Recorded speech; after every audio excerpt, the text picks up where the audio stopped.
كلمتان حبيبتان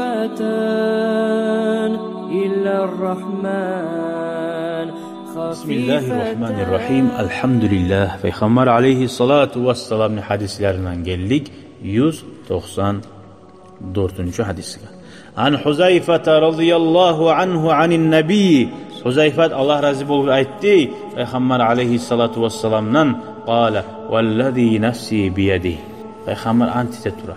Min antitemin. Meni nefsim, meni canim, uzun kolundaki Allah bulan. La ta'murunna bil ma'ruf. Siz buyurarsınız. Boşuna sen Müslüman oldun, boşuna ötmeyecek bir zatta, anlayayım sen.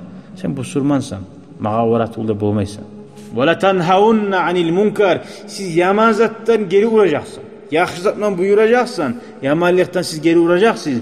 Ama ya da Musa siz şunu etmeseniz la yuşikannallahu an yab'asa aleykum iqaban minhu.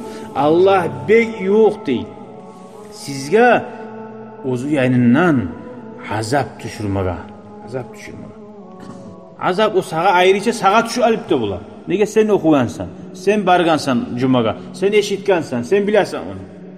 Ya da sallay ummatka düşürüp de bula. Şu yurt olsun, şahar olsun. Ya da dünya olsun. Buzulup baragan sallay barda. Alimler ya da bilagallar aytmasa, masalan bir tayfa bula. Arasında bir adam var namazlaga cuma baragan. Toyu cihini bula. O toyun cihinine adam haram külü etemse kim aytacak? O adam aytmasa. Şu adamın o zuharda balık gelecek. Şu barip şu yerde katıp yürümasa. Aytip. Şu o zuharda gelecek bir balık. Allah-u Teala yolda bir avar yettirecek ya da bir avru gelecek. Müslüman adam yürüme tarak. Summa tad'unehu. Sonunda bayta. Sala yurt etmeyi koysa şöyle zaten hayin. Dua edeceksiniz. Ya Allah deyip فَلَا يُسْتَجَابُ لَكُمْ size o zaman cevap vermeyecek. Kaydediniz. Allah-u Teala haramızı ettiğin zaman az mı oluyor yavrular? Bir ayrıca yurtka gele alagar. Hayvollaga avru gele ala hayvollara gırlı bita. Tuğun. Hali geldi ki biraz aldı avru var hayvollaga.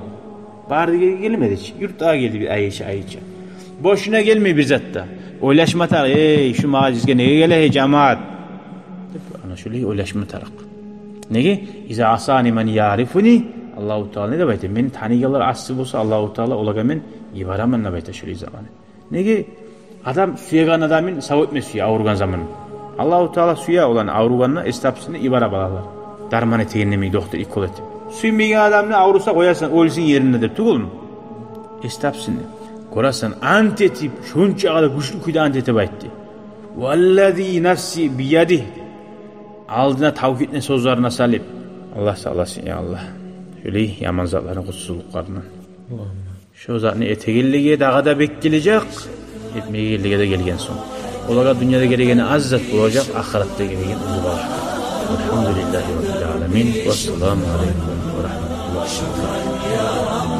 Şükran ya Rabbi şükran.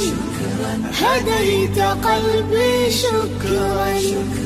نورت دربي شكرا يا رب